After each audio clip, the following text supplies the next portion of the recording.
Yuki yang seorang introvert ini merasa enggan untuk pergi ke acara ekstrovert semacam ini, dan pastinya acara itu akan menyenangkan tanpa dirinya. Dan tiba-tiba sebuah sepeda datang menghantam Yuki, dan saat ini mereka berada di rumah sakit dan gadis yang menabrak Yuki itu meminta maaf.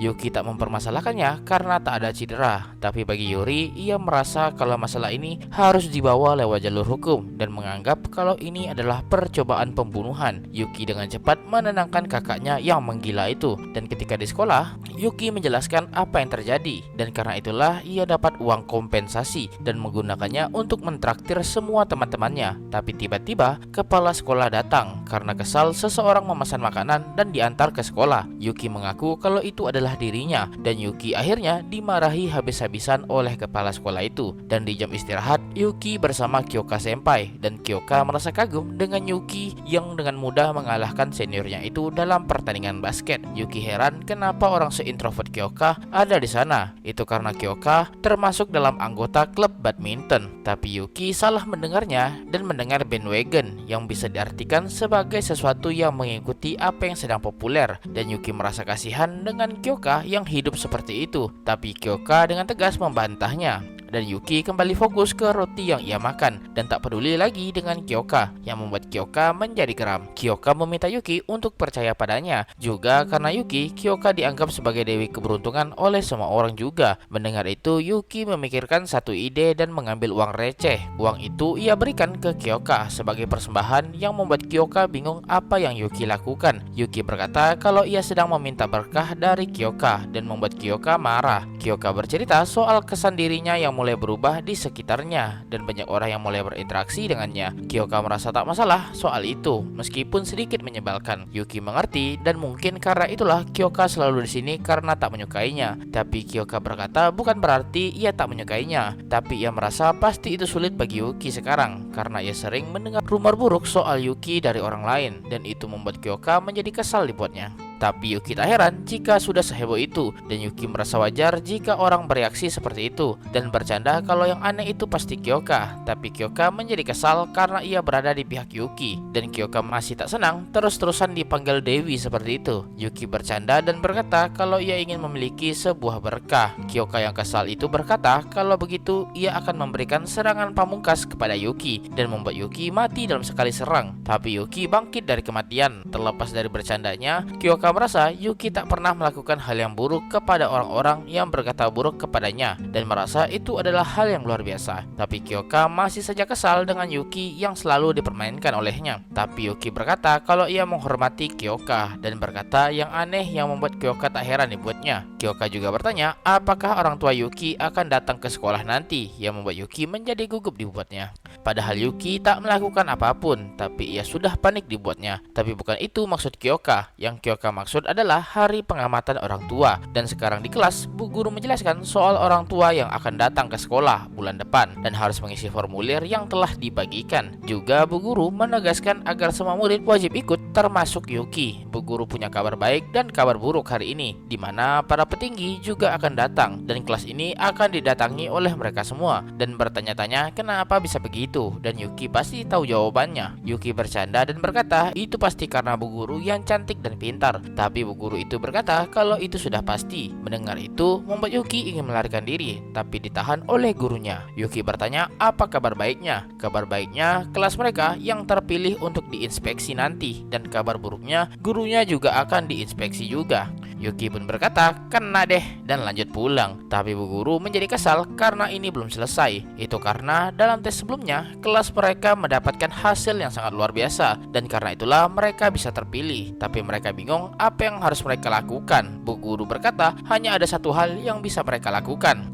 yaitu memastikan Yuki tak melakukan sesuatu yang aneh lagi ke depannya. Semua orang di kelas mengerti maksudnya, dan Yuki juga berkata kalau itu ada benarnya. Tapi Koki kesal kenapa Yuki juga mengerti, padahal dialah sumber masalahnya. Koki juga heran meski mereka sudah SMA masih ada saja kegiatan semacam ini, dan bertanya bagaimana dengan keluarga Yuki. Yuki berkata kalau ibunya sangat sibuk. Juga apakah orang tua juga akan datang di acara SMA. Menurut Yuki, ibunya hanya pernah datang 2 kali di acara semacam ini, dan biasanya ibunya digantikan oleh bibinya atau adik ibunya yaitu Seka. Tapi seharusnya di SMA seperti ini tak perlu datang lagi. Menurut Sakurai, acara semacam ini masih berguna ketika di SMP, tapi di SMA rasanya kurang cocok. Yuki kagum dengan kemampuan Sakurai yang bisa bergabung ke dalam obrolan senatural itu. Juga Sakurai berkata kalau orang tuanya sendiri yang tak datang rasanya memalukan, dan Koki juga setuju soal itu. Tapi temannya berkata kalau sekolah unggulan seperti ini biasanya orang tua akan datang, yang membuat Sakurai menjadi kesal karena dibuat malu. Hinagi juga berkata kalau ibunya Akane juga akan datang ke sekolah dan ingin berterima kasih ke Yuki. Yuki bingung apa maksudnya itu. Meskipun tindakan Yuki yang sebelumnya adalah yang terbaik, tapi tetap saja ia sudah menyakiti anaknya lagi, dan dari sudut pandang orang tua ia pasti sangat dibenci oleh Akane. Hinagi menegaskan kalau orang tuanya pasti mengerti apa yang Yuki lakukan, tapi Yuki berkata kalau ia melakukan sesuatu yang dibenci orang lain.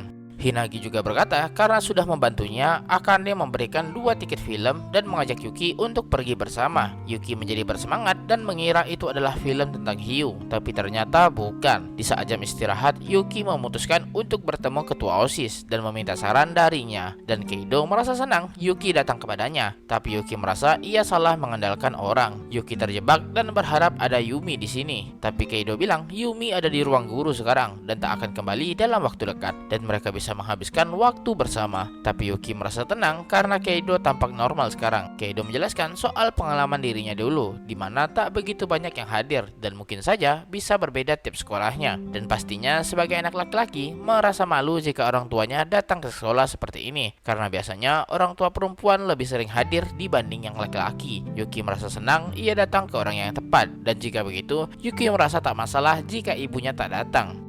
Tapi Yuki penasaran kenapa Keido tiba-tiba duduk di pangkuannya. Keido menyadari satu hal, kalau sudah terburu-buru sebelumnya, dan berkata seharusnya ia memperdalam hubungan antara mereka. Dan karena itu Keido berkata untuk memulainya dengan memanggil nama depan satu sama lain agar lebih akrab, dan meminta Yuki untuk memanggilnya Mutsuki. Dan dengan cepat Yuki membalasnya dan memanggilnya dengan nama Muchan, dan merasa penilaian Yuki terhadap Keido menurun drastis. Keido berkata kalau mereka harus menjadi lebih dekat satu sama lain, tapi Yuki merasa kalau Keido terlalu berat dan meminta turun dari pangkuannya. Keido bertanya apakah Yuki merasa tak senang, tapi Yuki merasa sangat senang saat ini. Keido bertanya apakah Yuki tertarik dengan bokongnya itu, dan tak heran jika itu semakin bertambah besar. Keido menggoda Yuki dan berkata kalau tubuhnya sangat cocok untuk melahirkan, tapi Yuki merasa kesal dengan informasi semacam itu. Keido juga berkata kalau Yuki bisa berbagi rahasia dengannya, dan Keido yakin Yuki tak mungkin melakukan sesuatu tanpa alasan. Ini berkaitan soal masalah Hinagi sebelumnya, dan Keido bingung entah kenapa Yuki bisa menjadi pelakunya, dan meminta Yuki untuk menjelaskannya ke Keido kenapa itu bisa terjadi. Keido bersumpah akan selalu membela Yuki apapun yang terjadi, dan meminta sejujurnya ke Keido. Tapi Yuki berkata kalau dirinya hanyalah seorang sampah. Dalam hati Yuki, ia tak perlu menjelaskan semua. Tapi itu membuat Keido menjadi kesal dengan perkataan Yuki yang semacam itu. Dan tiba-tiba Yumi kembali dari ruang guru dan kaget melihat Yuki dan Keido yang sekarang. Yuki dengan cepat meminta tolong ke Yumi, tapi itu membuat Keido menjadi kesal dengan tingkah laku Yuki barusan. Tak lama setelah itu, Yuki sedang berada di stasiun menunggu seseorang, dan itu adalah Hinagi yang datang, di mana mereka akan menonton film bersama seperti yang sudah dijanjikan sebelumnya. Yuki yang melihat Hinagi berkata kalau ia tak mengenal gadis secantik Hinagi sebelumnya, dan mungkin salah orang, tapi itu hanyalah candaan saja yang membuat Hinagi kesal. Yuki begitu kaget gadis cantik menyapanya, dan merasa kalau Hinagi sangat luar biasa. Hinagi berusaha sebaik mungkin hari ini dan bertanya apakah cocok, tapi Yuki meminta Hinagi melakukan beberapa pose dan merasa terhormat bisa melihat sesuatu yang imut semacam ini. Hinagi teringat kalau sedari dulu Yuki selalu memujinya, tapi Hinagi malah tak bisa jujur terhadap Yuki dan merasa seperti orang yang bodoh. Yuki merasa kalau Hinagi sudah mulai berubah, dan Hinagi merasa senang mengetahuinya. Hinagi juga meminta untuk bergandengan tangan karena hari ini adalah hari di mana mereka berkencan. Yuki dengan rasa takut mencoba meraih tangan itu, tapi disambut oleh Hinagi, dan Hinagi merasa senang karena ini adalah sesuatu yang ia dambakan sejak dulu. Padahal hal itu sangat dekat padanya, tapi ia telat menyadari hal itu dan malah melukai Yuki. Karena itulah ia sekali lagi meminta maaf. Tapi Yuki masih tak bisa mengingat perasaan sukanya terhadap Hinagi di masa lalu. Dan jika ia tak bisa merasakan perasaan itu lagi, ia tak bisa menjawab perasaan siapapun dan merasa kalau dirinya begitu kejam karena tak menjawab perasaan orang-orang yang menunggu jawabannya dan bingung bagaimana ia harus menanggapi Hinagi sekarang. Seusai menonton, Hinagi merasa senang dengan filmnya dan kembali bercerita soal adegan-adegan di film itu. Hinagi bertanya apakah Yuki masih ada waktu, tapi Yuki merasa sangat cukup untuk hari ini.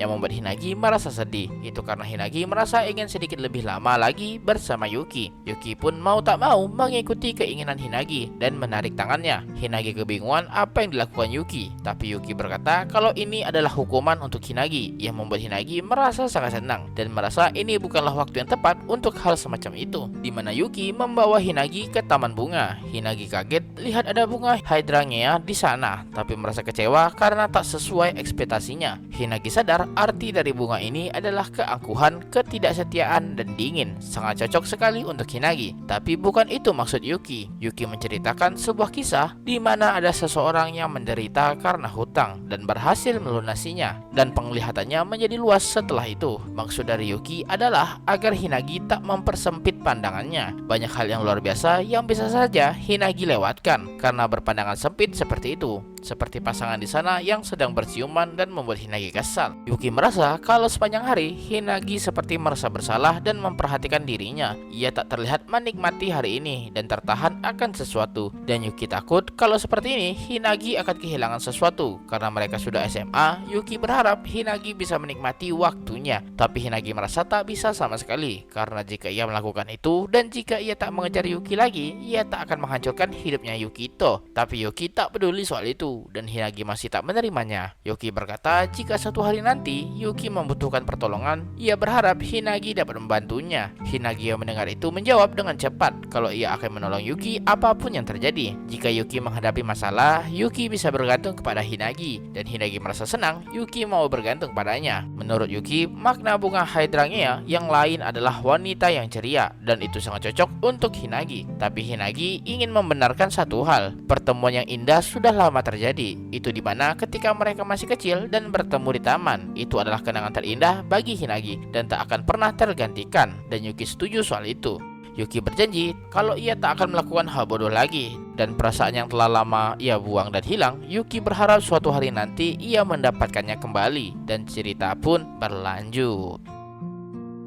Sebenarnya belum, tapi bagus banget kalau kita tutup di situ. Kita lanjut sedikit tambahan ceritanya di akhir ini. Setelah itu di taman, mereka menemukan penjual ubi kukus dan membelinya untuk mengganjal perut mereka. Tapi bagi Hinagi ini sangatlah aneh, makan ubi kukus di musim seperti sekarang. Tapi ubi kukus itu terasa sangat enak. Yuki menyadari sesuatu dan meminta maaf kepada Hinagi yang membuat Hinagi kebingungan. Yuki berharap agar Hinagi tetap tenang. Tak peduli seberapa baunya kentut Hinagi, Yuki berjanji kalau ia tak akan memperdulikan baunya. Tapi itu membuat Hinagi merasa sangat kesal dan merasa kalau Yuki benar-benar bodoh. Tapi Hinagi sangat menyukai Yuki yang seperti itu dan cerita pun benar-benar bersambung.